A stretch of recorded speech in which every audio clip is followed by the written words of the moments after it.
Bom, então, agora está gravando.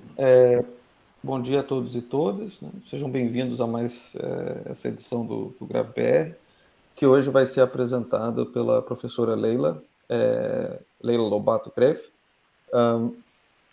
professora da Universidade Federal Fluminense. Para quem não conhece a professora Leila, ela fez a graduação na Universidade de Brasília, o mestrado e o doutorado ela fez na Universidade de São Paulo, e durante o doutorado ela fez um estágio de doutorado sanduíche na McGill University, no Canadá. Além disso, ela também realizou um pós-doutorado pela McGill University, pelo Observatório Nacional no Rio e na UERJ, na Universidade do Estado do Rio de Janeiro.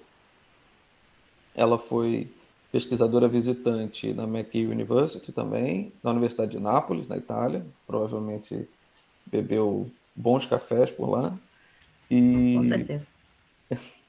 também no ETH em Zurique. Como eu mencionei, atualmente ela é professora adjunta da Universidade Federal Fluminense, é bolsista de produtividade do CNPq, jovem cientista do nosso estado pela FAPERJ, e a professora Leila tem uma vasta experiência na física do universo primordial, em cosmologia quântica e também aspectos diversos da energia escura. E é um grande prazer receber a Leila hoje, que, como já foi dito, é minha colega também na UF. Então, Leila, eu passo a palavra a você e, mais uma vez, muito obrigado por dar esse seminário. Obrigada, Antônio, pela apresentação e pelo convite de estar aqui. Obrigada a todos os presentes também. É um prazer estar aqui falando no Grave BR, que foi uma iniciativa bastante interessante de unir a comunidade do Brasil, né, de gravitação. Então, é um prazer estar aqui.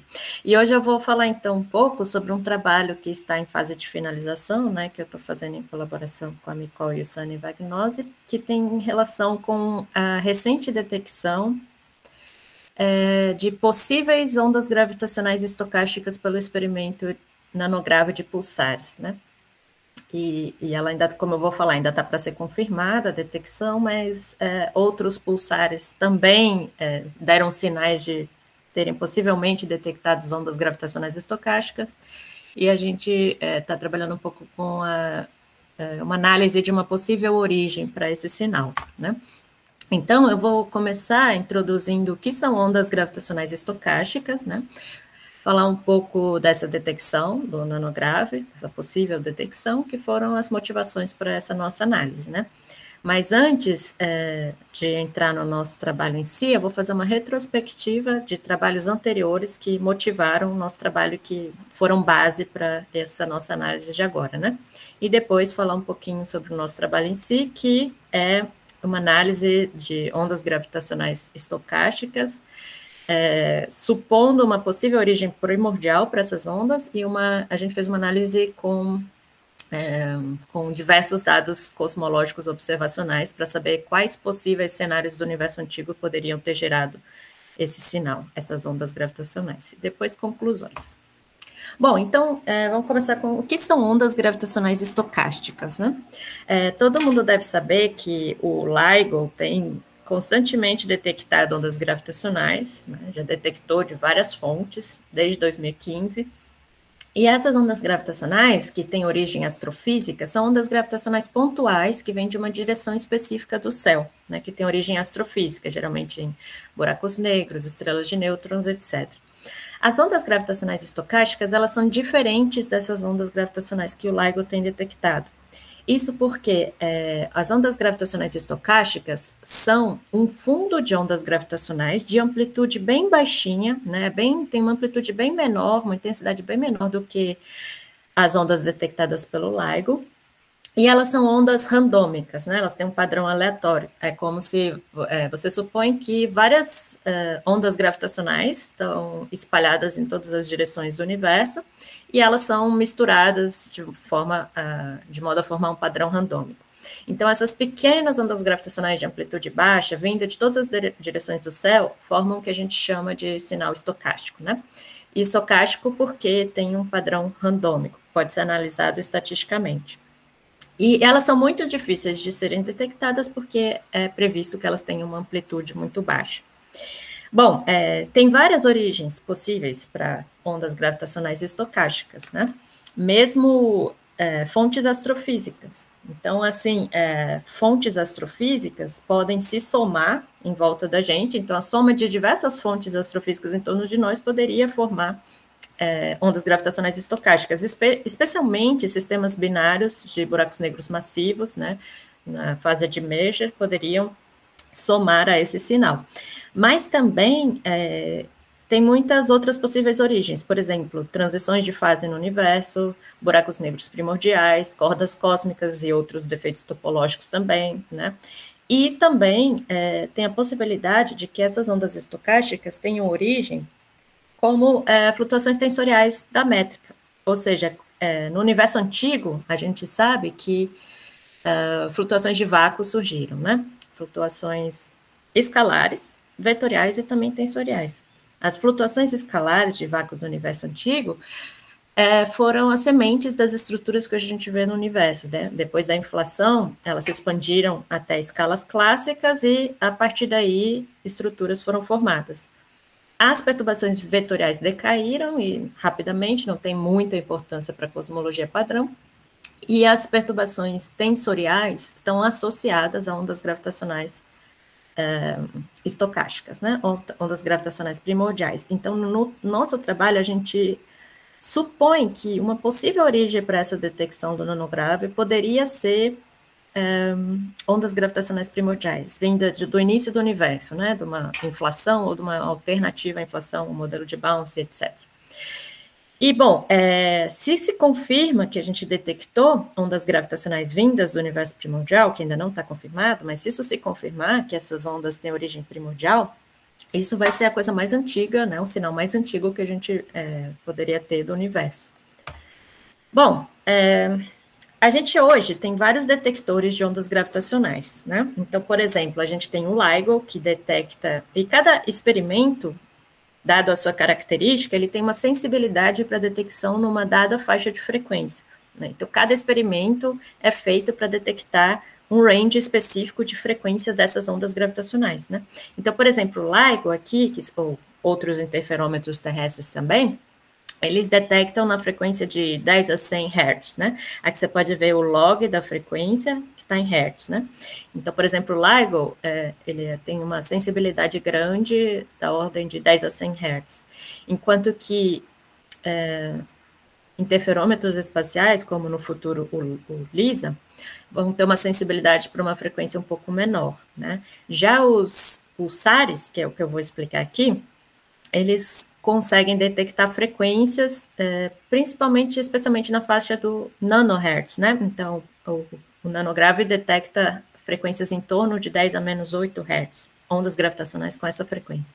Já a radiação cósmica de fundo, bom, o que a radiação cósmica de fundo tem a ver com isso? Tem a ver que, se ondas gravitacionais do universo antigo, né, de origem primordial, de fato surgiram, foram formadas, elas espera-se que polarizem a radiação cósmica de fundo, né? Então, a radiação cósmica de fundo seria polarizada por essas ondas gravitacionais, e isso geraria um sinal na radiação cósmica de fundo que a gente poderia detectar, e que ainda não foi detectado até hoje, né? Que são os famosos modos B da radiação cósmica de fundo. E esse sinal seria correspondente a uma frequência da ordem de 10 a menos 16 Hz. Então, cada experimento é feito para um range específico de frequências que pode detectar dessas ondas gravitacionais. E cada origem, cada forma diferente de originar ondas gravitacionais produz ondas gravitacionais em frequências diferentes também. Então, essas ondas detectadas no LIGO geralmente são ondas vindas de buracos negros e estrelas de nêutrons, né, em rotação, emergindo, e então que emitem ondas gravitacionais nessa frequência, né, de 10 a 100 Hz.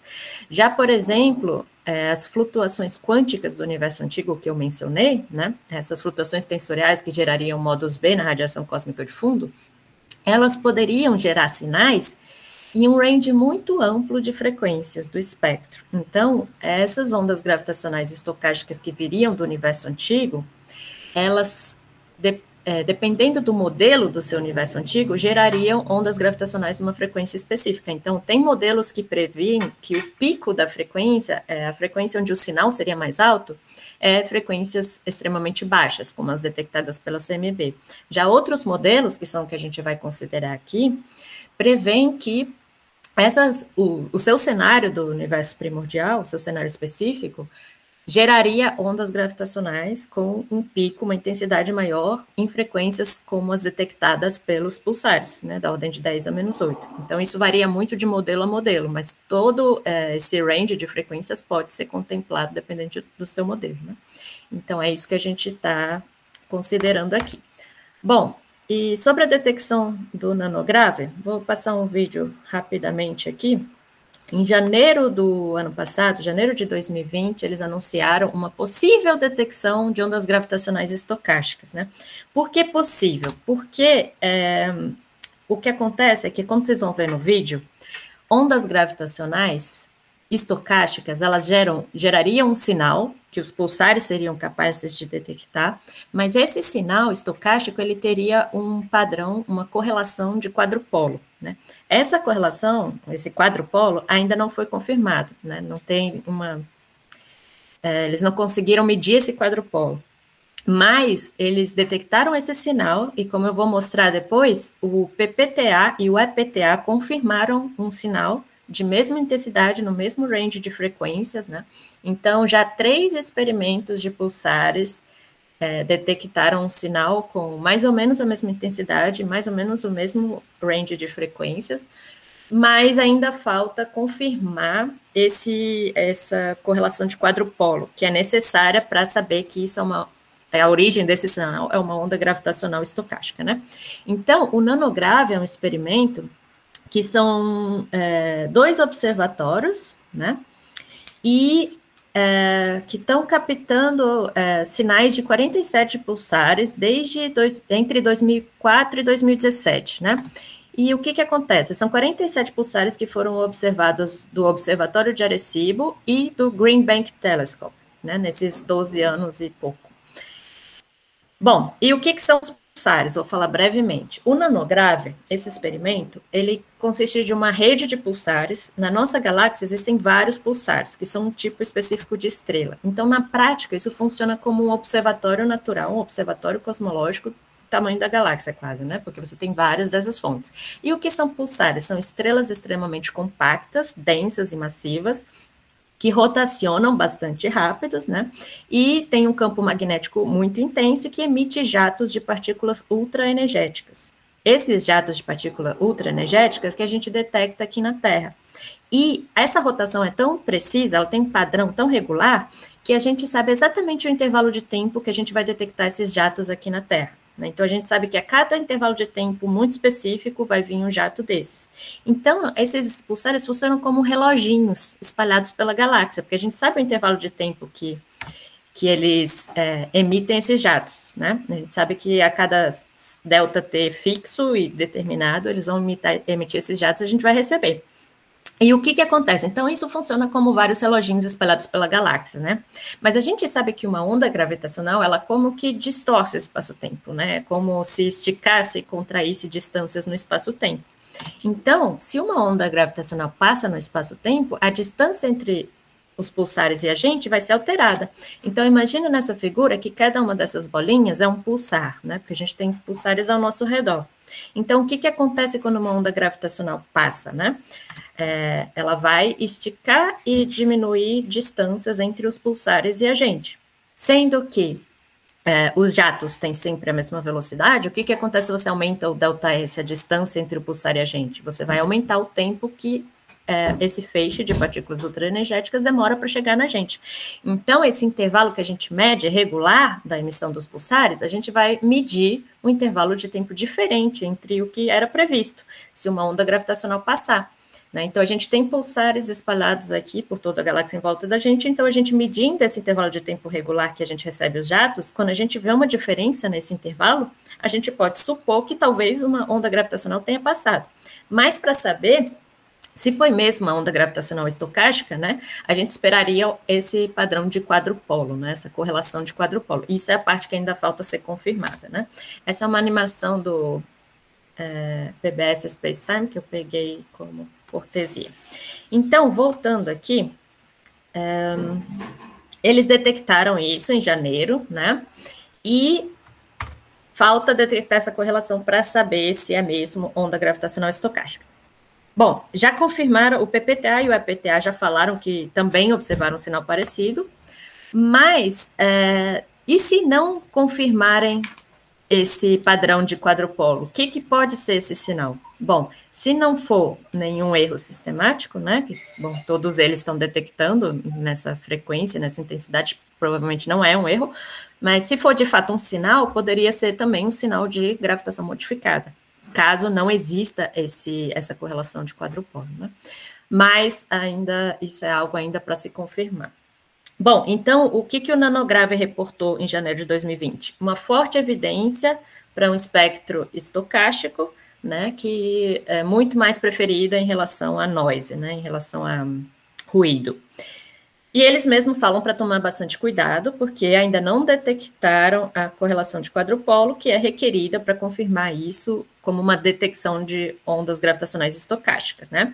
Mas se isso for confirmado, isso vai representar a primeira detecção de ondas gravitacionais estocásticas que a gente já teve. Bom, mas, embora a gente tenha que ser cauteloso, porque isso ainda não está confirmado, a gente tem razões para ser cautelosamente otimista. Né? E uma das principais razões é que já outros 2 experimentos também falaram sobre uma detecção semelhante, né? O primeiro deles é o PPTA, Parker Pulsar Time Array, e isso saiu na rede esse ano, em agosto, e o segundo experimento é o EPTA, European Pulsar Time Array, e esse paper saiu ontem no Archive, né? Então, a cada dia as coisas estão ficando mais interessantes. Isso, desde que o Nanograve fez a detecção, a gente tem visto novidades dia após dia. Então, por mais que a gente não tenha esse sinal confirmado, isso, se confirmar, vai ser uma coisa tão grande, tão impactante na cosmologia, né? Vai ser o sinal mais antigo que a gente tem do universo, que isso motiva a gente a já ir investigando as possíveis origens desse sinal, mesmo que ainda não tenha sido confirmado, é impossível você não começar a investigar as possibilidades em torno disso, né? Que é o que a gente vai fazer aqui. Então, aqui no nosso trabalho, o que a gente investiga vamos supor que esse sinal seja confirmado, ou seja ondas gravitacionais estocásticas, e vamos supor também que a origem dessas ondas gravitacionais estocásticas seja de flutuações quânticas no universo antigo. Né? Bom, então, o que acontece é o seguinte, a gente nunca detectou ondas gravitacionais estocásticas em experimentos de CMB, que são os módulos B. A gente nunca detectou ondas gravitacionais estocásticas no LIGO. A gente apenas detectou nos pulsares. Então, se esse sinal for mesmo vindo lá do universo antigo, for de origem primordial, isso significa que o espectro desse sinal, ele tem que ter uma intensidade muito baixa nas baixas frequências para não ter sido detectado pela CMB, tem que ter um sinal alto na frequência dos pulsares, em torno de 10 a menos 8, para poder ter sido detectado pelos pulsares, e tem que ter um sinal mais baixo nas altíssimas frequências para não ter sido detectado pelo LIGO. Então, o espectro dessa onda gravitacional teria que ter uma forma aproximadamente como essa daqui, onde aqui no eixo Y você vê o parâmetro de densidade da onda gravitacional, né, que é a densidade da onda gravitacional dividido por uma densidade crítica, e aqui embaixo você tem a frequência em hertz da onda gravitacional. Então, normalmente, os modelos do universo antigo prevêem um espectro de potências que a gente diz que é da forma lei de potência, né? Ou seja, ou ele cresce com a frequência ou ele decresce com a frequência. E ponto, é um único power law.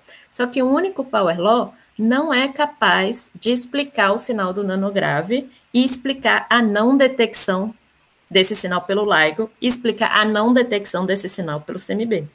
Porque o único power law, se você tem uma potência que cresce com a frequência para poder chegar no nanograve, ele ia crescer tanto que ele teria sido detectado pelo LIGO. Ou então você começa com uma potência muito alta e decresce, né? mas essa potência muito alta seria detectada pela CMB aqui no início, né, as baixas frequências. Então, um espectro que seja capaz de explicar o sinal do nanograve e que seja consistente com os demais dados cosmológicos que a gente tem, incluindo CMB e LIGO, tem que ser um espectro de potência do tipo, pelo menos um double power law, né, um duplo power law, né, ou algum formato diferente de um simples power law. Então, a gente por aqui já vê, ó, o que essa figura representa é o seguinte, esse pontinho azul corresponde à frequência de detecção do LIGO, né, aqui o eixo X é a frequência em qual o LIGO é sensível para detectar, e aqui o eixo Y corresponde à sensibilidade mínima do LIGO. Então, qualquer sinal abaixo dessa marca azul não é capaz de ser detectado pelo LIGO, porque tem uma intensidade muito baixa para que ele detecte. E qualquer sinal que passe acima dessa marca azul seria detectado pelo LIGO, né? Aqui a mesma coisa no nanograve, que é essa estrela vermelha. Qualquer sinal que passe abaixo dela não seria detectado porque está abaixo da sensibilidade mínima do experimento, seria um sinal muito fraco. E qualquer sinal que passe acima dessa estrelinha vermelha, o nanograve detecta, certo? Então, a gente já vê, por exemplo, que os modelos simples de inflação padrão não conseguem explicar o sinal do nanograve. E não precisam explicar o sinal do nanograve, porque a gente não sabe se o nanograve detectou um sinal primordial, né? Mas se o sinal detectado pelo nanograve for de origem primordial, ele não vem de um modelo de inflação padrão, porque o modelo de inflação padrão não prevê um espectro com essa forma aqui, certo? Então, teria que ser algum cenário alternativo, ou uma inflação não padrão, ou um outro cenário de bounce, ou inflação com reaquecimento diferente, que a gente vai mencionar aqui. Bom, então, Oi. Desculpa te interromper. O Luiz Longo levantou a mão. Pode fazer uma pergunta. Tá, então, Luiz, pode fazer a pergunta. Leila, muito obrigado por deixar eu fazer a pergunta agora. Você pode voltar um slide? Claro. Esse aqui? Isso. Eu entendi a motivação de colocar um double power law, né? Isso ficou bem claro. Mas aqui, só para ser específico, você está querendo que o segundo power law passe abaixo do LIGO e do Virgo, né? Isso. Justamente para não ser detectado. Exato. Mas aqui eu tô vendo que você colocou em particular que seja 2 ordens de grandeza ou até 3 ordens de grandeza abaixo, né? Ah, tá. Não precisa ser tanto. Tem algum motivo para você estar escolhendo esse Power Law aqui? Tem alguma motivação ou é só um... Foi bom você ter mencionado esse ponto, né? Porque esse desenho aqui é só um exemplo, né? De um exemplo específico que satisfaria os vínculos que a gente tem hoje, né? Mas, assim, a gente depois, aqui eu vou mostrar para a gente, que na nossa análise, a gente fez toda a análise de qual seria a inclinação, né? Qual seria o valor do índice espectral que poderia, o range do índice espectral que poderia satisfazer, né, tanto na primeira lei de potência quanto na segunda. Então, a gente fez toda a análise dos valores possíveis, da inclinação dessa curva, etc. Então, aqui está só um exemplo, né. Aqui a gente fixou, por exemplo, a razão tensorial escalar em 10 a menos 3, fixou o NT em 0,9 e o alfa, que seria o segundo índice espectral aqui, a gente fixou em menos 1. Então, isso aqui é só um exemplo, né. E depois a gente fez é só para mostrar que tem que ser algo com essa forma, mas depois a gente fez toda uma análise observacional para ver todo o range possível. Então, assim, não precisa ser tão abaixo. Qualquer um que passe acima da estrelinha e abaixo desse losango, está valendo. E desde que também não cruze o limite da BBN, né? Porque também a BBN tem um limite superior para esse parâmetro de densidade, que está mostrado aqui. Então, esses são os requisitos, mas não precisa ser tão abaixo do LIGO, e é só um exemplo mesmo, foi bom você ter apontado. Certo? Ok, muito obrigada. De nada. Então, o que motivou o nosso trabalho? Bom, o anúncio dessa possível detecção, né, que pode ser a primeira detecção de ondas gravitacionais estocásticas, e a partir dessa detecção, algumas questões surgem, né? A primeira delas, poderia esse sinal ser devido a uma onda estocástica vinda do universo antigo? Se sim, quais seriam as implicações para um modelo do universo antigo que explicasse esse sinal? Quais seriam esses modelos que poderiam explicar, né? E poderia esse modelo de universo antigo estar de acordo com todos os dados da cosmologia que a gente tem hoje? Então, essas foram as questões que motivaram o nosso trabalho, que a gente pretendeu responder. Antes de falar sobre a nossa análise em si, eu vou fazer uma breve retrospectiva dos trabalhos que foram base para essa nossa análise, né? Trabalhos anteriores que formaram base para a gente poder desenvolver o nosso trabalho. Um deles foi um trabalho que eu fiz junto com a Nicole Burnett e o Jailson, no Observatório Nacional, que foi publicado em 2019, em que a gente analisava o efeito de ondas gravitacionais primordiais nos vínculos em H0.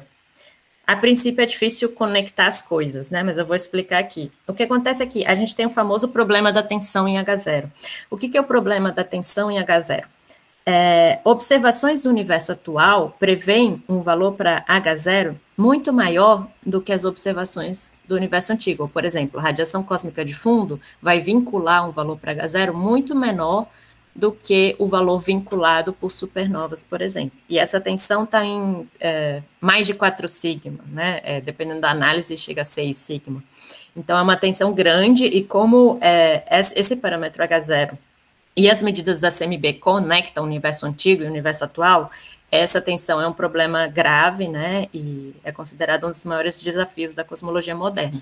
E o que as ondas gravitacionais têm a ver com essa história, se elas forem primordiais e vierem lá do início do universo? Tem a ver porque ondas gravitacionais são espécies relativísticas. Por quê? Porque elas são gravitons, né, que são partículas de massa zero, são relativísticos. Então, elas devem ser incluídas num parâmetro muito importante para a cosmologia, que é o número de espécies relativísticas. O número de espécies relativísticas geralmente é considerado como sendo o número de espécies de neutrinos, né, que é 3.046. Mas não é só isso. Se existirem ondas gravitacionais primordiais, elas devem ser incluídas no número de espécies relativísticas. E por que ninguém se importa com isso? Ninguém se importa com isso porque no cenário padrão de inflação, a contribuição das ondas gravitacionais primordiais para o número de espécies relativísticas é completamente desprezível. Isso acontece por quê? Porque na inflação padrão você tem um espectro que faz com que a previsão de onda gravitacional seja muito baixa e decresça rápido com a frequência. Então, a contribuição disso para o número de espécies relativísticas é completamente desprezível. Então, qualquer cenário de universo primordial padrão, inflação padrão, não precisa se preocupar com isso. Mas outros modelos, em especial modelos do universo antigo, que prevêem um índice tensorial azul, que a gente chama, que eu vou mostrar o que é, né? Ou seja, que é um espectro de potências que aumenta com a frequência, cuja intensidade da onda gravitacional aumenta com a frequência, tem que se preocupar com isso, porque nesses modelos a contribuição das ondas gravitacionais para o número de espécies relativísticas é bastante relevante, né? Então, o que a gente analisou foi, em cenários alternativos à inflação, qual seria a contribuição das ondas gravitacionais primordiais ou das flutuações tensoriais, né, na grandeza NF. Só que a grandeza NF, o número de espécies relativísticas, é uma grandeza crucial na cosmologia, porque ela afeta o vínculo em diversos parâmetros cosmológicos, inclusive o H0. O que acontece é que quando você adiciona partículas relativísticas no seu universo, você atrasa o fim da era da radiação. Você tem a era do domínio da radiação e depois vem a era do domínio da matéria. Se você adiciona espécies relativísticas, o domínio da radiação vai durar mais. Isso altera o redshift da equivalência, né, que é o redshift em que a densidade de radiação e de matéria são iguais, ou seja, a transição para a era da matéria. Isso atrasa em modelos em que o número de espécies de relativística é maior. E se você altera esse redshift da igualdade, isso altera o vínculo em diversos parâmetros cosmológicos, inclusive o H0. E o que a gente viu com esse trabalho é que, ao considerar essa contribuição de ondas gravitacionais para o número de espécies relativísticas em cenários alternativos à inflação, você alivia o problema da tensão no H0, né? Então, o que acontece? Geralmente, em modelos do universo primordial, você parametriza o seu espectro de potências dessa forma que está aqui na equação, né? Onde a primeira equação é o espectro de potências escalar, né, da inflação, esse é o espectro de potência primordial, tá? Aquele que vem lá da inflação. Então, aqui o primeiro é o escalar, né? Então, o espectro de potência escalar é parametrizado como amplitude escalar vezes um fator que depende da frequência, e aqui embaixo você tem o espectro de potências tensorial, né? E ele é parametrizado também pela amplitude tensorial vezes um fator que depende da frequência. Aqui a gente está interessado nesse de baixo, né, o tensorial, que é aquele que está associado a ondas gravitacionais primordiais, né. Então, normalmente, essa amplitude tensorial, ela é expressa como a razão tensorial escalar vezes a amplitude escalar. Isso porque a amplitude escalar é muito bem medida, né? Então, eles gostam de expressar a amplitude tensorial em função da amplitude escalar. Então, eles escrevem essa amplitude tensorial como sendo R, a razão tensorial escalar, vezes a amplitude escalar. Mas é uma forma só de parametrizar. E tem também a dependência na frequência, né? E essa dependência na frequência é caracterizada por esse parâmetro NT, que é o índice espectral tensorial. Ou seja, modelos que têm NT positivo significam que tem uma amplitude de ondas gravitacionais primordiais ou modos tensoriais que aumenta com a frequência. Enquanto que aqueles que têm NT negativo têm um sinal que decresce com a frequência, como é o caso da inflação padrão, né? Aqui a gente está interessado em modelos que têm NT positivo, que é o que a gente chama de Blue Tilt, que são modelos em que o sinal, ou a amplitude do espectro, cresce com a frequência, porque apenas esses seriam capazes de explicar a detecção do nanograve. Tá? Então, a gente está interessado em modelos de Blue Tilt, que não é o caso da inflação padrão, e para poder analisar a contribuição desses modelos para o NF. Mas eu ainda estou no paper com o Jailson e a Micol, então vamos voltar lá, né? Cadê a figura? Ah, tá aqui, o resultado, né? Então, nesse paper com o Jailson e a Micol, a gente analisou essa contribuição das ondas gravitacionais para o número de espécies relativísticas. E a gente pode ver que, por exemplo, a potência que a gente detecta hoje nos detectores, por exemplo, LIGO ou qualquer detector, ela é relacionada com a potência mostrada nesse espectro primordial aqui, através do que a gente chama de função de transferência, né? Então, se esse é o espectro primordial, lá da época da inflação, como eu relaciono isso com a potência que eu detectaria nos meus experimentos terrestres? Através da função de transferência, né? Então, o espectro de potências hoje, no tempo eta atual, ele seria igual à função de transferência ao quadrado vezes o espectro de potência primordial, onde a função de transferência ela faz o papel de evoluir o espectro primordial para nos dar o espectro hoje, né? E a gente pode calcular também a densidade de energia total que está nas ondas gravitacionais. E você vê que a densidade de energia guardada nas ondas gravitacionais, ela é uma integral do espectro em todas as frequências. Então, o que contribui para a densidade de energia é todo o sinal de onda gravitacional, né, toda a amplitude em todas as frequências somadas, né, ela é uma integral. Então, o número de espécies relativísticas, quando você assume essa contribuição de ondas gravitacionais primordiais, ele toma essa forma aqui. Normalmente, ele seria só 3.046, que é o número efetivo de espécies de neutrinos, né? E essa segunda contribuição aqui, que é função dos parâmetros primordiais, né? AS, razão tensorial escalar, NT, ela vem de modelos do universo antigo, né? Da contribuição de ondas gravitacionais primordiais. E você pode ver que para NT positivo, quanto maior esse NT, maior a contribuição para o número de espécies relativísticas. Para NT negativo, a contribuição vai ser muito baixa, né? Então, inflação padrão, essa contribuição, que é esse segundo termo aqui, é completamente desprezível, mas para modelos que prevêem um Blue Tilt ou NT positivo, essa contribuição é significante. E como essa grandeza impacta o redshift da igualdade, isso afeta o vínculo em H0. E aí o que eu vi com a Micol e o Jailson é que olha como muda o vínculo em H0, né? Aqui nessa parte colorida, a gente considerou a contribuição do espectro tensorial para o número de espécies relativísticas. E na parte cinza, a gente não considerou. A parte cinza é o modelo de inflação com NT livre, ou seja, a gente não está supondo relação de consistência, mas a gente não está incluindo essas ondas gravitacionais no número de espécies relativísticas. Já nos coloridos, a gente inclui. E olha como sobe, né, o valor preferido para H0, né, o valor possível de H0. Alguém falou alguma coisa? Não? Tá. Não. Então, aqui na figura esquerda, a gente não considerou dados do Hubble Space Telescope, a gente só considerou o CMB, oscilações acústicas de baryons e etc. E aqui à direita a gente incluiu também os dados de supernovas, né? E você vê que o modelo permite que o H0 suba bastante. Só que naquela época, na cosmologia a gente chama 2019 de naquela época, né? Naquela época, os vínculos em NF permitiam uma contribuição para o número de espécies de relativísticas muito mais alta que hoje.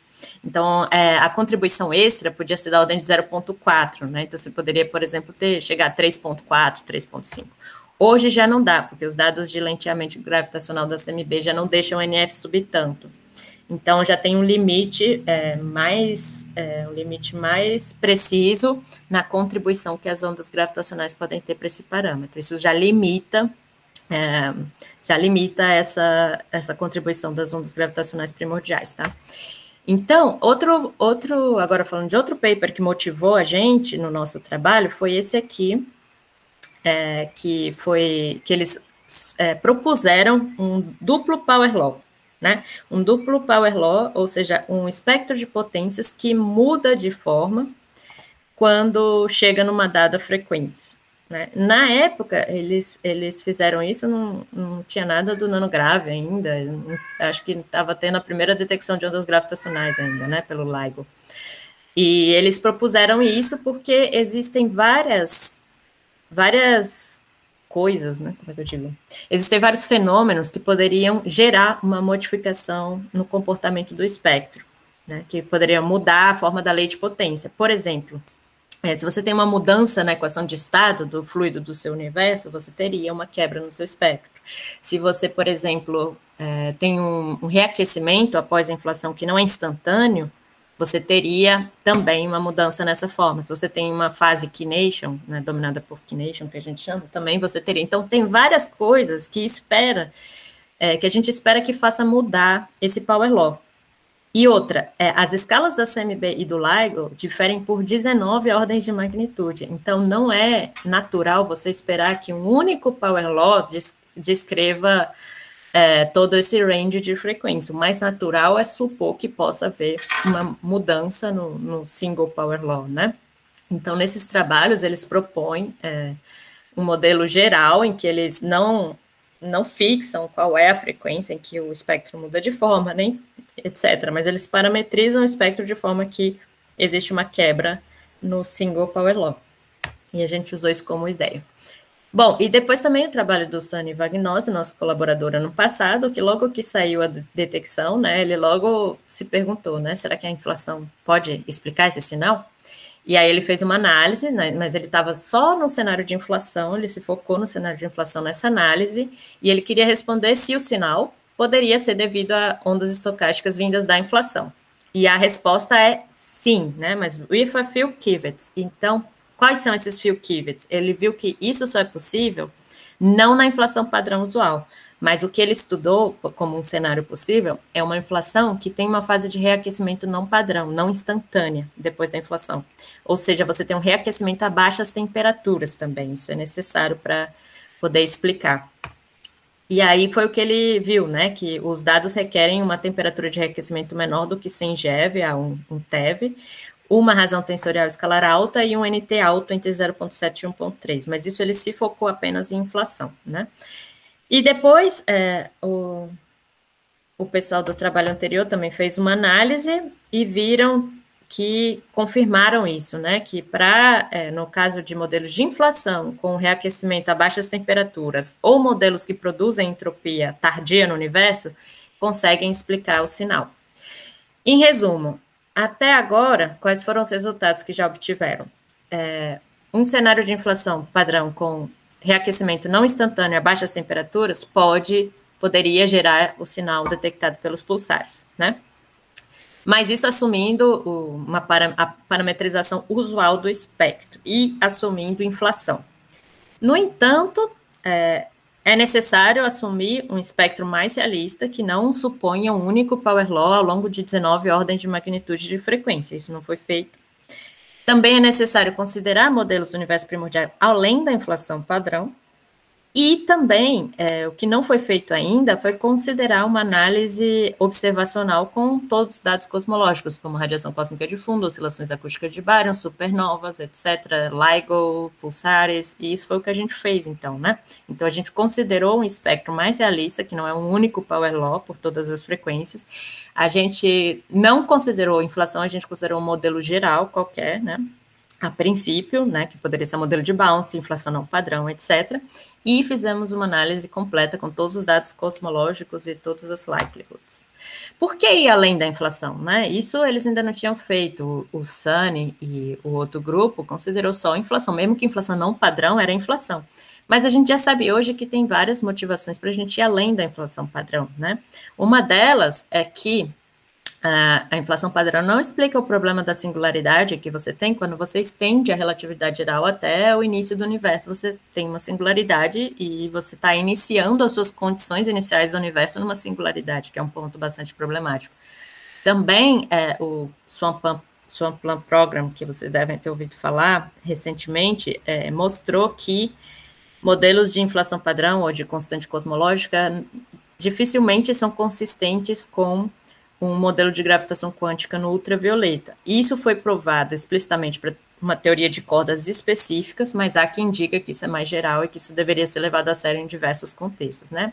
De qualquer forma, depois dos dados do Planck, os modelos mais simples de inflação já não eram mais os favorecidos, né? Então, por exemplo, inflação caótica, esses modelos que eram considerados os mais simples, de um único campo escalar, etc., eles já não eram os mais favorecidos. Então, já era necessário um modelo de inflação um pouco mais complexo para ser melhor ajustado aos dados. Então, já a questão simplicidade já ficou um pouco, que era um dos pontos positivos da inflação, já ficou um pouco questionável. Além de que todo mundo sabe, né, de todos os ajustes finos necessários na inflação, problema de naturalidade, reaquecimento, etc.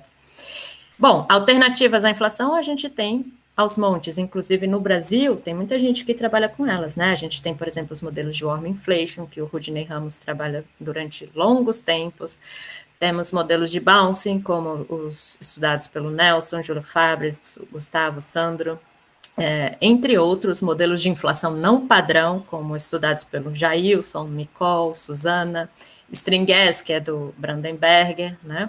Também modelos como modelos de bounce equipirótico, que foi estudado pelo William, Elisa, etc. Temos muitas outras propostas que também devem ser consideradas especialmente para explicar esse sinal. Então, esse é o trabalho que a gente fez aqui, que eu estou apresentando, que provavelmente vai estar online no Archive semana que vem, e vai chamar Primordial Gravitational Waves from Nanograv, a Broken Power Law Approach. E eu fiz esse trabalho em colaboração com a Nicole Benetti e o Sunny Vagnozzi. E está praticamente pronto. Então, nesse trabalho, a gente considera um duplo Power Law, em que, sendo que as escalas entre a CMB, que é aqui o comecinho das baixas frequências, até as frequências do LIGO, tem 19 ordens de magnitude, a gente não supõe que seja um único Power Law que vai descrever todo esse espectro, né? Então, a gente considera um modelo geral, que supõe que existe uma quebra no Power Law numa frequência característica que a gente chama de F-alfa, né? Então, nessa frequência F-alfa característica, o espectro passa a ser red, né? Ou seja, a gente chamava de blue spectrum quando a amplitude aumentava com a frequência, e o red spectrum é quando a amplitude diminui com a frequência. Então, existe uma frequência característica em que o espectro passa de blue para red. Isso é necessário porque o espectro tem que crescer com a frequência para atingir um sinal suficientemente alto que possa ser detectado pelo nanograve, e que não foi detectado pelo CMB a baixas frequências. E esse espectro depois tem que decrescer para não ter sido detectado pelo LIGO. Então, essa frequência característica, ela é uma frequência que está antes da frequência detectada pelo LIGO e, bom, em torno ou um pouco antes da frequência do nanograve. Então, preferencialmente, ela é uma frequência entre a frequência do nanograve e do LIGO. Mas é claro que, por exemplo, se essa curva cresce muito rápido, ela poderia começar a decrescer antes do nanograve, né? De modo que, enfim, aí a gente foi vincular quais são os possíveis valores para essa frequência característica de quebra, quais são os possíveis valores de NT do modelo primordial que poderia gerar o sinal.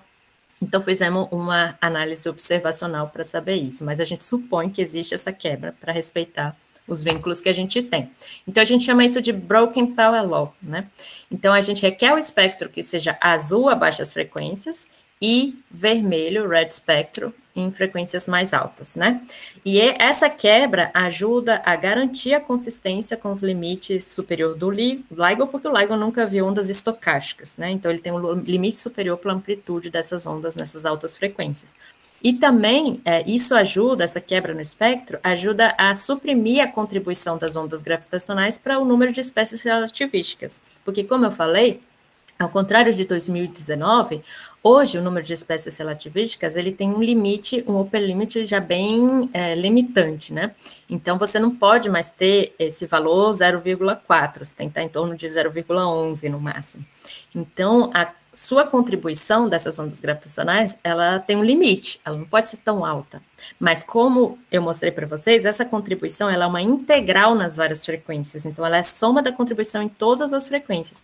Então, mesmo que o espectro suba muito aqui, e aqui nessa alta amplitude você tem uma contribuição muito grande, depois ela diminui. Então, isso ajuda a não ter um número de espécies relativísticas muito alta, né, que esteja dentro dos limites. Então, tanto a radiação cósmica de fundo contra vínculos da nucleossíntese do Big Bang fornecem vínculos e upper limits para essa grandeza NF, tá? Aí deixa eu só mostrar uma figurinha aqui. Eu tentei fazer um GIF, mas não deu certo. Então, por exemplo, a gente analisou aqui, tem alguns exemplos do espectro possível, né? Então, quando você vê aqui a gente considerou alfa menos 1. Quem é o alfa? Vamos voltar lá para ver. Aqui nesse... Droga. Ctrl L. Tá. Aqui na expressão do espectro que a gente usou, que é essa expressão aqui, você vê que a primeira parte do espectro, o seu índice espectral, que dá a dependência com a frequência, é o que a gente chama de NT. E na segunda parte do espectro é o alfa que faz o papel do NT. Né, que dá a dependência com a frequência do seu espectro. Então, aqui nessa figura, por exemplo, a gente considerou como um exemplo o valor alfa menos 1, né, então aqui você tem uma inclinação de alfa menos 1. E aqui tem tem 4 modelos diferentes, né, por exemplo, o azul e o vermelho, esses que começam aqui no mesmo ponto, têm a mesma razão tensorial escalar, a mesma amplitude tensorial, aqui nessa frequência da CMB, e esses pontilhados têm uma razão tensorial menor, então tem uma amplitude menor aqui na frequência da CMB. Então, aqui nessa primeira parte do espectro, quanto maior o valor do NT, maior a inclinação, né? Mais rápido ele cresce com a frequência. Então, você pode ver que o azul, ele tem um crescimento com a frequência mais rápido do que o vermelho, né? E aqui o alfa, quanto maior o módulo do alfa, mais rápido vai decrescer aqui. Então, a gente considerou, por exemplo, alfa menos 1 e alfa menos 3. Então, olha o efeito que o alfa faz no espectro, né? Um alfa aqui já decresceu rapidamente e aqui menos. Então, isso dá a inclinação do espectro, quanto que a amplitude varia com a frequência para diferentes alfas. Eu queria fazer um meme com isso. Eu vou fazer. Voltando. Então, estava aqui, né? Ok, então a gente considerou esse espectro, tá.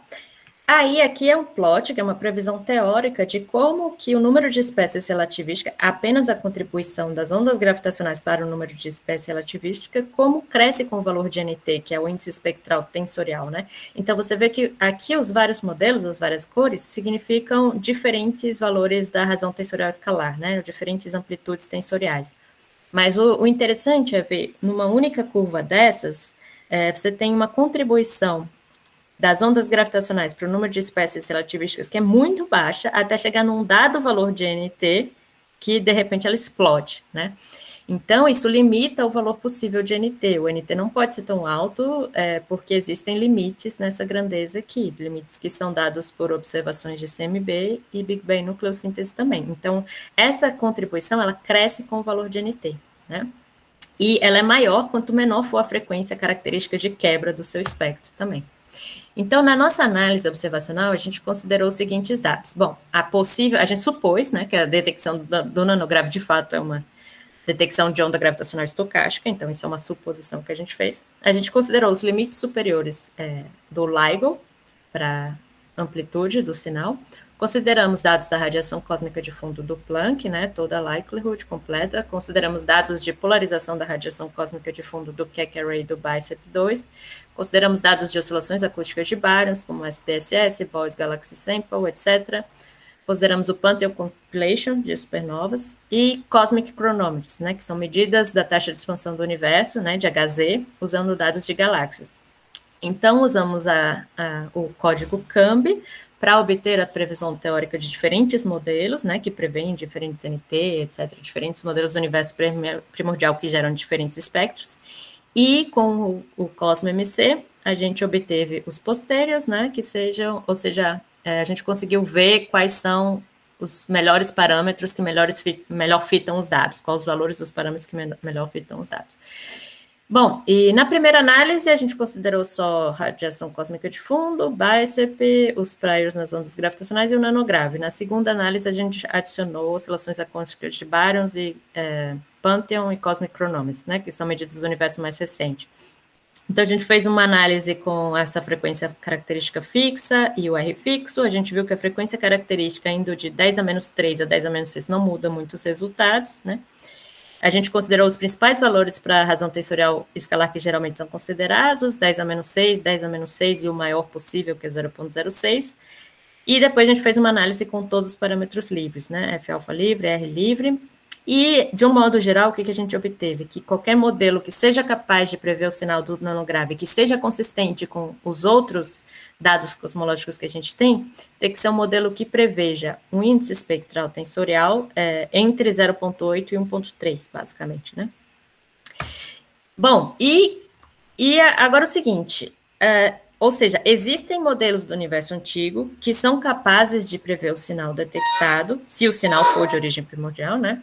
E que sejam consistentes com os demais dados cosmológicos. Esses modelos não são inflação padrão, ou são inflação, modelos alternativos de inflação, ou modelos de Blount, mas sempre aqueles modelos que preveem um blue tilt, relativamente alto, de 0,8 a 1,3. Então, existem modelos que explicam isso. Mas, agora tem uma questão, né? Para a gente entender a origem do sinal do nanograve, não basta isso, a gente precisa testar o espectro em diferentes frequências, porque para a gente saber a origem desse sinal, a gente tem que ter vínculos para a forma do espectro, e não só para a amplitude do sinal numa dada frequência, né? Então, aqui os pulsares estão medindo é que existe um sinal na frequência 10 a menos 8 Hz. Mas isso não basta, para você entender a origem, você tem que vincular toda a forma do espectro em diferentes ranges de frequência, porque só assim você vai conseguir testar a origem desse sinal. Porque, por exemplo, um modelo de transição de fase do universo ou modelos de buracos negros ultramassivos, cada um desses vai prever uma forma do espectro diferente. E diferentes modelos podem gerar o mesmo sinal na frequência de 10 a menos 8. Né? Então, hoje, a gente sabe que se esse sinal for confirmado, ele tanto pode ser buracos negros supermassivos, como pode ser cordas cósmicas, como pode ser coisas do universo primordial, como as que a gente está estudando, pode ser várias coisas, porque várias coisas geram sinal na frequência de 10 a menos 8. Mas as diferentes coisas fornecem espectros, prevêem espectros com uma forma diferente. Então, para a gente testar mesmo a origem do sinal do nanograve, a gente precisa testar a forma do espectro. Para testar a forma do espectro, a gente precisa de experimentos em diferentes ranges de frequência. E é isso que a gente vai ter no futuro. Então, a gente pegou esse também como base o artigo do Campetti, Komatsu e esses caras, que eles falaram sobre as perspectivas de se medir o espectro de ondas gravitacionais, né? E aqui estão vários experimentos futuros, né, onde essas curvas mostram a sensibilidade do experimento. Ou seja, por exemplo, aqui o Little Bird, né, que vai ser um satélite que vai detectar os modos B da radiação cósmica de fundo, ele testa ondas gravitacionais na frequência de aproximadamente 10 a menos 18, por aí, né? Então, qualquer sinal que passe acima dessa linha seria detectado por ele. Abaixo dessa linha tem uma amplitude muito baixa e está abaixo da sensibilidade do experimento, não seria detectado. Então, essas linhas são o nível de sensibilidade de cada experimento na sua frequência de sensibilidade. Então, por exemplo, o SKA, que está sendo construído, ele tem uma sensibilidade na frequência, então, de 10 a menos 8, 10 a menos 9, né? E a amplitude mínima que ele consegue medir é aqui na faixa de 10 a menos 3, né? Então, essas são as limitações do experimento. Então, aqui eles mostraram tudo, o LISA, todos os futuros experimentos que vão ser importantes para a detecção de ondas gravitacionais primordiais estão aqui. E aí, o que a gente analisou, né? Primeiro, a conclusão do artigo deles é que tem excelentes perspectivas para uma medida conjunta de medir diferentes ranges de frequência, né, o que vai poder ajudar a gente a entender a origem de sinais de ondas gravitacionais, né, ao testar todo o espectro. E aqui a gente analisou como que estariam os nossos modelos que a gente analisou dentro dessa perspectiva, né. Então, por exemplo, a gente viu que qualquer modelo duplo power law que tenha um NT entre 0,8 e 1,3 é capaz de explicar o sinal e ser compatível com os dados que a gente tem hoje, né? E onde estariam esses modelos? Estariam acima dessas linhas cinzas. Essas linhas cinzas são modelos que têm um NT ainda mais baixo, e ainda assim a maioria dos experimentos já detectariam. Os modelos que a gente vinculou, que seriam capazes de explicar os dados do pulsares hoje, eles corresponderiam a uma linha que passaria acima dessas, teria o mesmo formato, né, mas passaria acima dessas. Ou seja, você vê que praticamente todos os futuros experimentos vão ter sensibilidade para detectar os modelos que a gente analisou, que são os modelos do universo antigo que poderiam explicar o sinal do nanográfico. Então, praticamente todos os futuros experimentos vão ser capazes de ter sensibilidade para detectar ondas gravitacionais de modelos como esses, né? E o que é o mais importante de tudo? A nossa frequência característica é em torno aqui, está entre 10 a menos 4 e 10 a menos 1, ou seja, a frequência em que o espectro sofre uma queda, ela, que é o que a gente chama de frequência característica, ela está exatamente onde está a maioria dos experimentos, né? Então, ou seja, a gente tem um potencial muito grande de conseguir testar essa frequência característica, ou seja, testar a forma duplo power law, né? Porque se a maioria dos experimentos está aqui em torno dessa frequência característica, a gente tem chance de testar essa quebra no espectro, né? Então, é bastante promissor a gente poder testar um modelo desse com os futuros experimentos. Então, como conclusão, a gente considerou um modelo que é capaz de descrever o sinal, né, detectado pelos pulsares, e que é consistente com os demais dados observacionais, né? E esse modelo do universo primordial, ele teria um espectro de potências que tem duas inclinações diferentes, né? Isso provê uma forma de conciliar a detecção do nanográfico com as outras medidas, e a gente sabe que um modelo como esse, existem modelos de bounce que prevê esses parâmetros, existem modelos de inflação não padrão, por exemplo, com reaquecimento não instantâneo, a baixas temperaturas, que também poderiam ter esses parâmetros que a gente vinculou, mas jamais a inflação padrão, ela não é capaz de explicar os dados do nanográfico, tá? E a gente viu, então, que qualquer modelo com um NT em torno de 1, de 0,8 a 1,3, e uma frequência característica menor que 0,2 Hz, poderiam explicar o sinal, e também teria uma contribuição para o número de espécies relativística dentro dos limites permitidos, ou seja, menor que 0,11. Então, a contribuição, como o espectro tem uma quebra, você não tem uma contribuição que explode, você tem uma contribuição que está dentro dos limites para o número de espécies relativísticas, né? Então, a sensibilidade esperada para os experimentos futuros são 100 vezes maior do que a primeira geração de experimentos de ondas gravitacionais, né? Essa terceira geração de experimentos de ondas gravitacionais vai ter uma sensibilidade 100 vezes maior, então tem grandes perspectivas de poder testar toda a forma do espectro através de medidas complementares, experimentos complementares que medem diferentes ranges de frequência, e só assim a gente vai poder ter uma luz sobre a origem do sinal, né? E a gente viu também, bom, já que a inclusão do número de espécies relativísticas afeta o H0, como que fica nesse caso? A gente viu que, nesse caso, não muda muito o valor de H0, né, com essa contribuição, porque hoje em dia a contribuição para o número de espécies relativísticas, ela está muito limitada pelos dados de lenteamento gravitacional. Então, esse valor de NF já não permite a gente aliviar o problema da tensão em H0 mais. Bom, então a gente tem boas expectativas para grandes novidades no futuro. E só mencionando um pouco, por exemplo, o experimento LISA, que vai ser um interferômetro espacial aqui, que vão ser três lasers, né, centrados na órbita da Terra em torno do Sol, está previsto para mais ou menos 2034. O SKA está começando a construção agora, né? E o SKA está sendo construído na África do Sul e Austrália, vai ser uma das maiores construções de radiotelescópio que a gente tem. Vai ter também o Einstein Telescope, que é um interferômetro que vai estar abaixo do chão, né? Que vai operar junto com o SKA e o Vera Rubin também, cobrindo desde onda de rádio até raios gama, todo esse conjunto de experimentos, né? E também o Little Bird, que vai ser um pequeno satélite que vai detectar modos B da polarização da radiação cósmica de fundo, né? Vai detectar não, né? Está lá para tentar detectar, vamos ver se vai ou não, né? E ele está previsto para ser lançado em torno de 2028. Então, muitas novidades estão por vir. E é isso que eu tinha para falar. Acabou. Obrigado, Leila, por esse excelente seminário. Então, eu peço para todo mundo agora abrir seus microfones para te agradecer a Leila pela palestra.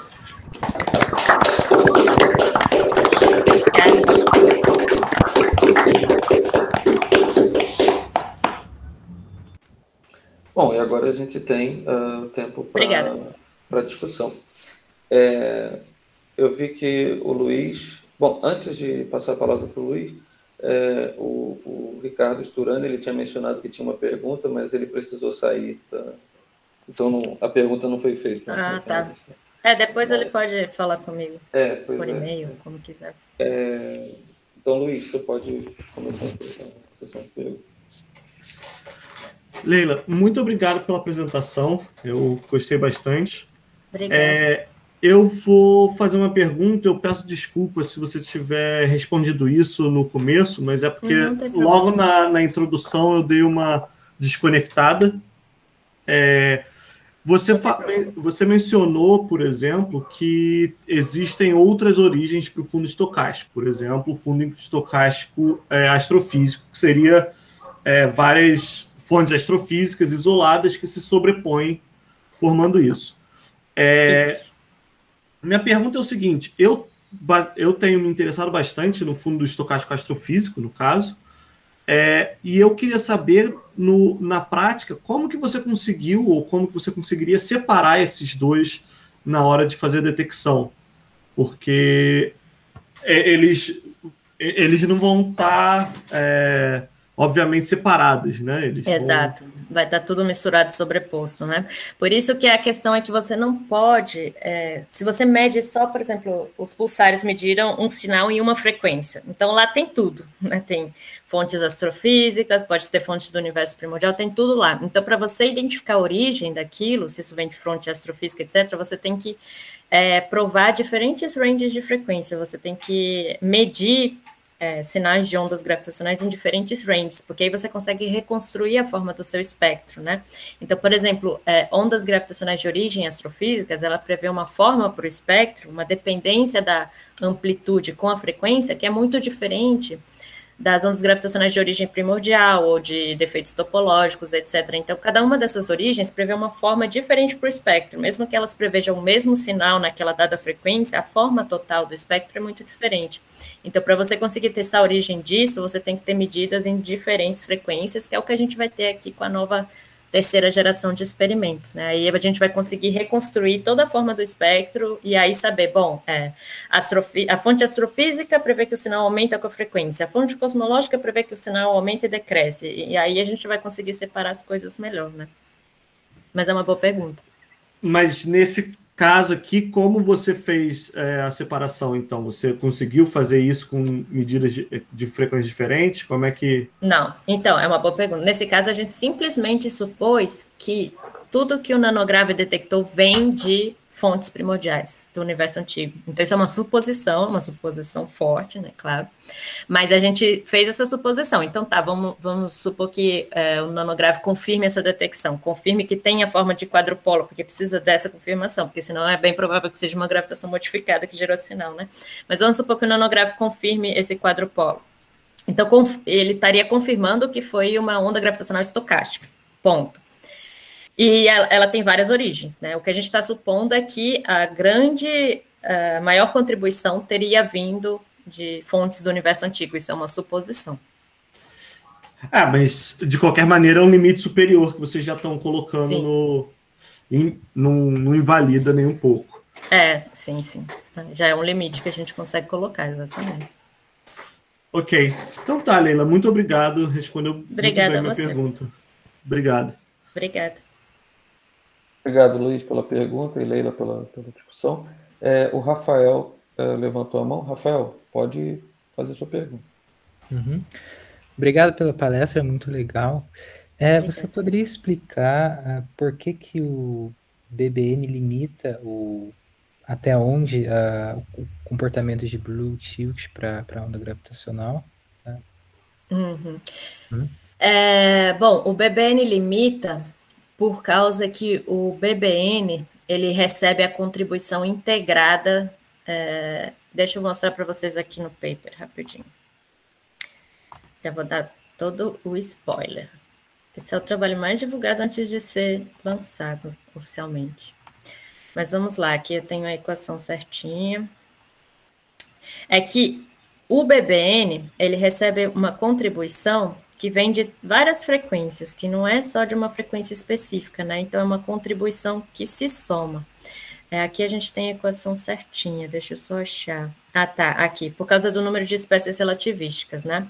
Então, olha só, o número de espécies relativísticas afeta a nucleossíntese do Big Bang. Então, pela nucleossíntese do Big Bang, a gente sabe que a gente tem, por exemplo, tanto de uma tal quantidade de elementos leves, porque os elementos leves foram criados na nucleossíntese do Big Bang, e a gente sabe quantos elementos leves a gente tem. E isso é afetado pelo número de espécies relativísticas, né? Pela duração da radiação, o número de espécies relativísticas no universo afeta toda a nucleossíntese do Big Bang. Então, o BBN, ele impõe o limite máximo no número de espécies relativísticas, né, aquela que eu falei. E um valor muito alto de NT dá uma contribuição muito alta para o número de espécies relativísticas. E aí isso vai contra as previsões da Big Bang nucleossíntese. Você teria uma quantidade diferente de elementos leves no universo do que a gente sabe que tem. Então, é por causa dessa grandeza, o número de espécies relativísticas, que se for muito alto, gera uma previsão diferente para a densidade de elementos leves que a gente tem no universo. Entendi. Legal. Obrigado. De nada. Obrigado, Rafael e Leila, pela discussão. E o Eduardo também levantou a mão. Eduardo, pode fazer sua pergunta. Opa, vocês conseguem me ouvir? Sim, sim. Maravilha. Bom, primeiro, muito obrigado, Leila, pelo seminário. Eu achei excelente em vários aspectos, inclusive eu que entendo muito pouco do assunto, senti que eu consegui pelo menos compreender as linhas gerais dele numa linha muito didática, assim, achei... que bom, eu fico mais tranquila de saber isso. Consegui. Eu tinha, na verdade, uma curiosidade acerca lá no comecinho do seminário, quando você estava explicando sobre como que o experimento do nanograve faz a detecção de ondas gravitacionais, né, pelos sinais de pulsares e aquela coisa toda. Em particular, eu fiquei curioso sobre as escalas de distância e de tempo envolvidos no sinal de onda gravitacional que passa, para ser possível, por exemplo, com diferenças de tempo, você se referindo aos pulsares como reloginhos precisos distribuídos na galáxia, serem capazes de fazer uma detecção enfim, de passagem de onda gravitacional, né? Porque, não sei, a princípio me parece que, pelo menos pictoricamente, daquela figura que você me mostrou, da propagação do sinal do pulsar até a Terra, sei lá, se passam ondas gravitacionais no meio dessa trajetória, o que chegaria na Terra seria um sinal que, primeiro, seria altamente uma média de muita coisa ao longo da propagação, e você fala de ser um sinal estocástico também da radiação cósmica, do universo primordial, né? E me parece que isso poderia ser uma sobreposição de ondas em direções e polarizações muito diferentes, de maneira que, para mim, não é muito claro, pensando pictoricamente também naquela figura que você mostrou no começo, por que você teria um quadrupolo muito bem definido no espaço se você pode ter ondas vindo de muitas direções e polarizações, né? Uhum.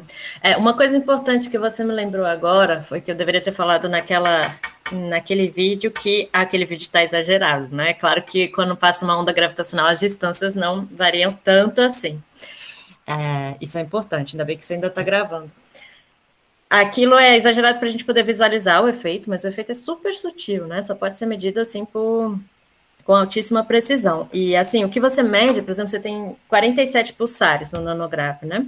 E você sabe que eles têm um intervalo de tempo de chegada desses pulsos, que eu não sei a ordem, né? Eles chamam de milliseconds pulsars, então acho que é coisa de milissegundos, né? Mas aí você sabe esse delta T, e de repente o delta T aumenta, ou diminui. E o que eles viram é que isso aconteceu com vários pulsares, né? Não foi um pulsar, foi vários pulsares, por isso que é um sinal estocástico, né? Porque está afetando todos os pulsares em volta da gente. Mas eles não viram esse quadrupolo, porque o que acontece com o quadrupolo é que eu não sei se você lembra na figura, mas quando passa uma onda gravitacional, uma direção estica enquanto a outra contrai, depois essa outra que contrai estica e a outra contrai. Então você tem uma correlação, né? A direção que contrai significa que o delta T do pulso vai ser menor, né? E a direção que estica quer dizer que o tempo que o sinal vai chegar vai ser maior. Então, existe uma correlação entre a diminuição do tempo de chegada do pulso numa direção e o aumento da chegada na outra direção, né? Então, se isso é uma onda gravitacional estocástica, você vai conseguir correlacionar a diferença no tempo de chegada que diminuiu com a diferença no tempo de chegada que aumentou. E isso o quadrupolo é porque se ela aumenta nessa direção, ela diminui nessa, né? Então, você consegue correlacionar essas duas direções, né? Com o aumento do tempo de chegada e a diminuição. Só que isso não foi confirmado. Por isso que se supõe que possa ser uma gravitação modificada, né? Tudo que eles confirmaram é que existe uma variação no tempo de chegada dos sinais do pulsares, mas não viram esse quadrupolo, ou seja, não tem certeza que é uma onda gravitacional que está comprimindo uma direção enquanto estica a outra e comprimindo a outra enquanto estica a primeira, né? Esse padrão ainda é necessário para saber que é uma onda gravitacional estocástica. Perfeito. Acho que eu entendo por que deveria haver essa detecção de quadrupolo, né? Acho que a minha pergunta sobre escalas de tempo e distância é porque, assim, pensando, acho que no caso mais simples, de uma onda plana gravitacional passando, por exemplo, sei lá, perpendicular ao plano da galáxia, onde a gente está detectando pulsares, né?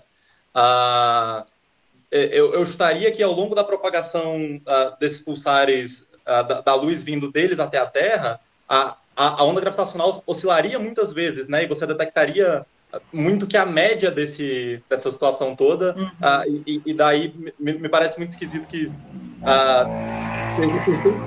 para você conseguir detectar isso numa escala astrofísica, né? A não ser que aí talvez só seja importante a onda passando muito próximo da detecção, né? Não ao longo do trajeto dela do pulsar até a Terra, mas talvez só em momentos mais próximos da detecção.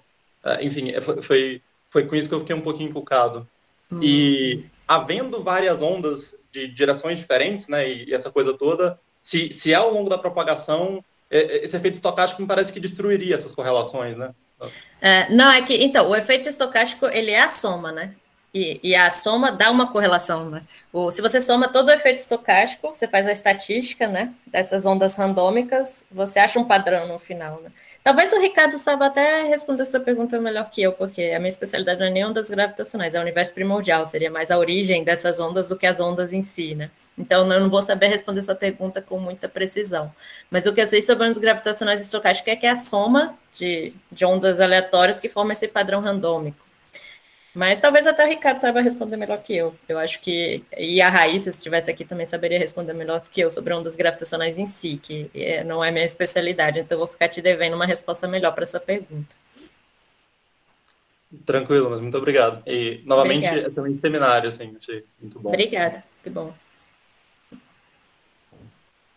Obrigado, Eduardo e Leila. Bom, na fila das perguntas aqui, eu vejo o Léo e, em seguida, o Ricardo. E o Luiz, mais uma vez. Então, Léo, você pode abrir o seu microfone para fazer a pergunta? Tudo bom? Vocês me ouvem? Tudo bem? Sim, sim. Oi? Tudo bom, Leila? Obrigado. Obrigado pelo seminário. A minha pergunta é específica com relação a esses modelos inflacionários aí, não canônicos.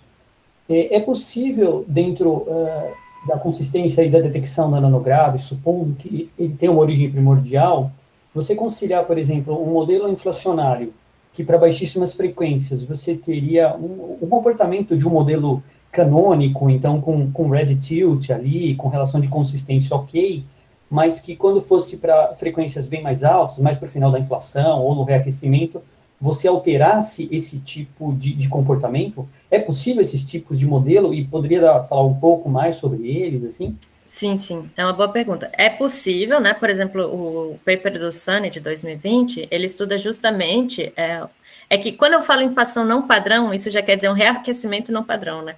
Só que, por exemplo, o modelo que ele estuda é uma inflação normal, mas com um reaquecimento não instantâneo. Então, é um reaquecimento que não seria padrão, né? E aí eu chamei isso de inflação não padrão. Mas outra coisa que pode acontecer também, sim, esse modelo de inflação padrão com reaquecimento não padrão poderia explicar o sinal, sim. E outra coisa que pode acontecer é que um modelo de inflação padrão somado a um outro efeito poderia explicar. Esse outro efeito teria que fazer o sinal do espectro subir com a frequência antes da frequência do nanograve. Então, por exemplo, foi estudado em uma dessas referências que eu mostrei, a possibilidade de que produção tardia de entropia no universo pode explicar isso. Então, se você tem inflação padrão somada a uma produção de entropia posterior no universo, isso poderia mudar a forma do espectro, né? Então, por mais que o espectro comece baixinho e decrescendo, um outro efeito poderia fazer ele começar a subir perto da frequência do nanograve. Depois ele teria que descer de novo, então seria um triple power law. Mas pode sim ser que você tenha inflação padrão, reaquecimento padrão, e depois um outro efeito faça mudar a forma do espectro de modo a chegar no sinal do nanograve. Certo. É possível. E esse outro efeito viria o quê? Alguma transição de fase, universo primordial? Seria pós-reaquecimento, é isso? O reaquecimento não padrão é uma das coisas, né? Ou também pós-reaquecimento. A única coisa que eu vi que já foi estudada sobre isso é o que eles chamam de late time entropy production, né? Produção tardia de entropia, produção de partículas, de radiação, etc. Não sei grandes detalhes, mas nessa referência aqui, deixa eu compartilhar rapidamente. Tela inteira.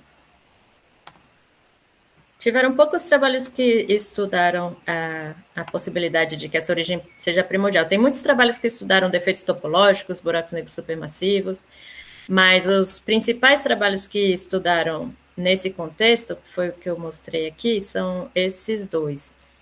Peraí, cadê? Esse do Sunny aqui, ele estuda o reaquecimento não padrão, né, dentro de um cenário de inflação padrão. E esse segundo aqui, ele também estuda a possibilidade de que uma fase suficientemente longa de produção de entropia tardia pode fazer o trabalho, né? Então, você poderia ter uma inflação padrão com algum mecanismo que produz entropia no universo tardio, e isso poderia explicar também. Então, está nessa referência aqui, ó. Aí lá eles falam mais detalhes. Mas, assim, tem outras possibilidades também, né? O que eles chamam de fase kination, fase dominada pela energia cinética, mas eu só vi, assim, maiores detalhes sobre isso nessas duas referências aqui até agora. Bom, obrigado, Leila. Obrigada a você. Obrigado, Léo. Obrigado, Leila. Ricardo, você pode fazer sua pergunta. Sì, un commentario sopra un fundo stocastico. Sì, effettivamente un fundo, a superposição estocástica não dá para distinguir do ruído. O crucial para distinguir é ter mais que um detector, não? Porque lá tem muitas pulsares, não? Então você vê a correlação entre esse ruído, não? Claramente com um só detector, fundo estocástico não dá para identificar, mas quando você correla e vê que esse ruído está correlado, então não é mais ruído, mas vira sinal. E quantas pulsares tem lá no Pulsar Timing Array? Tem dezenas? Quantas tem? Sabe? O nanograve tem 47. O PPTA e o EPTA eu não lembro quantos são. Por isso. Não, eu tinha uma pergunta, mas tive que sair uns 20 minutos para participar de outra reunião, que foi muito rápido, então não sei se a pergunta já foi feita, se já foi feita. Então, quando você altera o número de graus de liberdade relativísticos, não, durante a nucleossíntese, não? Então atrasa, acrescentando o grau de liberdade relativístico, atrasa a equivalência. Isso diminui o número dos nêutrons que sobrevivem, não? E sobre isso tem vínculo muito estreito. Você não tem muita... Você citou outros vínculos da CMB, mas não citou esse vínculo aqui. Não tem muita liberdade para fazer isso. Você está dizendo que o número de espécies relativísticas efetivas tem um limite superior, é isso? Não, tem um vínculo muito estreito, tanto superior quanto inferior, devido ao fato, não, que se você atrasa o desacoplamento, sim. você reduz o número de nêutrons, não? Então, exatamente. Os átomos, os metais, que na cosmologia é tudo que não é hidrogênio, tudo que não é hidrogênio, ficam menores. Então, hoje tem vínculos muito estreitos sobre isso, melhor que da CMB. Sim. Eu falei um pouquinho sobre isso, deixa eu botar nessa parte aqui. Vocês estão vendo a minha tela? Agora sim. Sim? Então, uma coisa que eu falei é que na época que eu fiz um trabalho com a McCoy, já isso em 2019, naquela época, 2-3 anos atrás, o limite máximo de contribuições extras para o NF era, acho que algo em torno de 0,4, né? Então, com isso, a gente até conseguiu um H0, um aumento de H0 muito grande, né? Então, por exemplo, se você não inclui ondas gravitacionais das espécies relativísticas, você tem essa figura cinza. Se você inclui, a gente conseguiu essa figura azul e vermelha, né? Ou seja, você quase alivia, você quase resolve o problema da tensão com ondas gravitacionais primordiais. Mas hoje, o limite já está, o limite da contribuição extra está em torno de 0,11 já, né? Então, o que acontece é que já não é mais uma boa solução para o problema de H0, mas o nosso Double Power Law, o fato da segunda parte do espectro, a intensidade cair com a frequência, isso limita a contribuição para o NF, né? Porque a contribuição para o NF das ondas gravitacionais ela é uma integral em todas as frequências, então ela soma a contribuição de espécies relativísticas em todas as frequências. Então, se o nosso espectro continuasse subindo, que nem a primeira parte do espectro, isso ia ser um valor muito grande. Mas como tem aquela quebra e depois ele passa a descer, a gente testou que com valores de NT em torno de 1, ou seja, valores do índice espectral de 0,8 a 1,3, que é o que é necessário para explicar o sinal do nanograve, a sua contribuição para o NF não passa de 0,11. Então, ela está bem dentro dos limites observacionais, porque a gente considerou também, né, os limites observacionais nessa grandeza. E a gente viu que esses modelos, eles contribuem para o NF, né, porque eles têm um NT positivo, mas não passa desse limite superior, que já está em 0,11, que está bem limitado já, acho que também por uma série de dados. E a frequência de quebra pode ser relacionada à escala da inflação, à escala da sideral primordial? Não, aí que tá. A frequência de quebra, ela, na verdade, depende de qual a razão da quebra, né? Então, por exemplo, se é um late time entropy production, ela vai acontecer depois. Se ela é devido a um reaquecimento não instantâneo, ela acontece antes. Então, depende da razão. Só que como a gente testou um cenário geral que a gente não supôs um modelo específico, ou seja, a gente não supôs qual é a origem dessa quebra, a gente só parametrizou de forma geral, a gente deixou o F-alfa livre para ser vinculado, né? Entendo, então, mas essa frequência de quebra vai ser, na banda do LISA, não 10 a menos 3, ela vai ser, 2, tem que ser antes do LISA, para que ela caia o suficiente, e no máximo um pouquinho, ela está entre a frequência do nanograve, um pouco antes, né? Até antes da frequência do LISA, tem que estar por aí, né? Entre 10 a menos 8 e mas 10, se você converte isso na escala da inflação, não? Imagina, não, que a inflação... Não, para ter um espectro blue, você tem uma escala de inflação que cresce, não, durante a inflação. Que chega ao máximo e depois a inflação... Então, no modelo vanilha, não, onde tem no modelo next to vanilha, não, onde tem uma escala da inflação, uma escala de energia da inflação que cresce durante a inflação e depois para. Essa frequência de 10 a menos 4 Hz corresponderia a que escala da inflação no fim da inflação? É uma boa pergunta. Até porque a gente não está pensando tanto em termos de inflação, né? Porque a maioria dos modelos que prevêem NT positivo, na verdade, são modelos de bounce sem inflação. Mas é uma boa pergunta. Não sei se a Nicole sabe, mas é inflação, inflação no sentido genérico, no expansão acelerada. Genérico. Tá. Eu não sei te responder, vou fazer essa conta. É interessante saber. Qualquer Nicole, modelo, você tem alguma ideia? Provavelmente de cabeça a gente não vai saber. Mas é uma boa pergunta. Eu vou até anotar para eu calcular isso aí. Mas qualquer modelo, não, de expansão primordial tem que prever uma expansão acelerada, não que seja aceleração constante ou não. Não, aqui, não necessariamente. Bom, sim, mesmo a contração e uma aceleração, né? A contração? A contração é uma expansão acelerada. Bom, você está falando assim, tem que prever uma forma de trazer os modos para as escalas super Hubble, né? Sim, dá um H que cresce. Sim. Então, você requerendo um espectro Blue Tilted, você está querendo que C, claramente, esse Blue Tilt é devido à expansão fundamental do universo. Claramente, você tem criação de entropia depois, isso não. Mas C é devido à expansão fundamental do universo, você está requerendo uma expansão acelerada, com um H que cresce. Até, eu acho... Não, acho que é razoável. Até esse 10 a menos 4 Hz vai corresponder... não sei fazer a conta agora. Tudo bem. Eu vou fazer essa conta. Agora eu fiquei curiosa para saber, uma boa pergunta. Eu vou fazer essa conta. O que corresponde a esse F-alfa? Porque a gente fez uma coisa assim tão genérica que poderia ser qualquer modelo de bounce, de qualquer modelo, a gente só parametrizou, né? Para a gente poder trabalhar com o cenário mais geral possível. Então, por isso que eu não me fiz essa pergunta, mas agora que você fez, eu achei interessante. Mesmo que você usasse um bounce, não, essa frequência de mudança do espectro seria ligada à frequência máxima, sim, ou à curvatura máxima do bounce. Sim. É uma boa pergunta, eu vou fazer essa conta. Aí eu te falo, quando eu tiver o resultado. Obrigado. Obrigada, Ricardo, também. Eu acho que é uma coisa interessante para a gente para a gente investigar isso aí. Vou fazer a conta. Depois eu volto a entrar em contato com você. Obrigado, Ricardo e Leila. E o Luiz tem mais alguma pergunta ou comentário? Pode abrir o microfone, Luiz. Leila, talvez minha pergunta seja um pouco mais geral e, inclusive, mais voltado para o experimento em si. Existe alguma... Você está assumindo alguma coisa no experimento que limite alguma das teorias que pode ser testado? Por exemplo, ele conseguiria ser sensível a alguma... a quebra de invariância de Lorentz, ou então modos diferentes ao invés do X e do cruz na onda gravitacional, ou isso você assume que tem que valer a relatividade geral?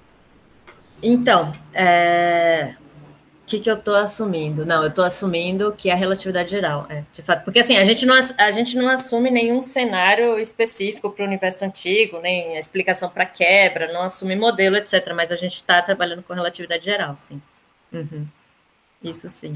Mas isso é intrínseco do experimento em si? Ou isso pode ser quebrado e o experimento pode ser usado para fazer testes desse tipo? Eu acho que o experimento pode ser usado para fazer testes desse tipo, porque talvez não diretamente, mas, por exemplo, se eles confirmarem que não existe a correlação de quadrupolo, isso não é um sinal de onda gravitacional estocástica. Então, o que isso pode ser? Uma das possibilidades é que seja uma modificação da gravitação, né? Daí, para testar a modificação da gravitação, vai exigir várias outras coisas, mas ele pode servir nesse sentido, sim.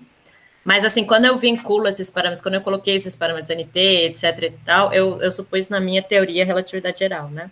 Então, não é uma coisa do experimento, é uma coisa de como eu interpretei os dados do experimento para vincular meu modelo, né? Mas você pode usar o experimento nesse sentido, né? Se ele encontra um sinal e esse sinal não é de ondas estocásticas, então fica aí a possibilidade de ser uma modificação da gravitação. Perfeito, muito obrigado. De nada. Então, obrigado, Luiz e Leila.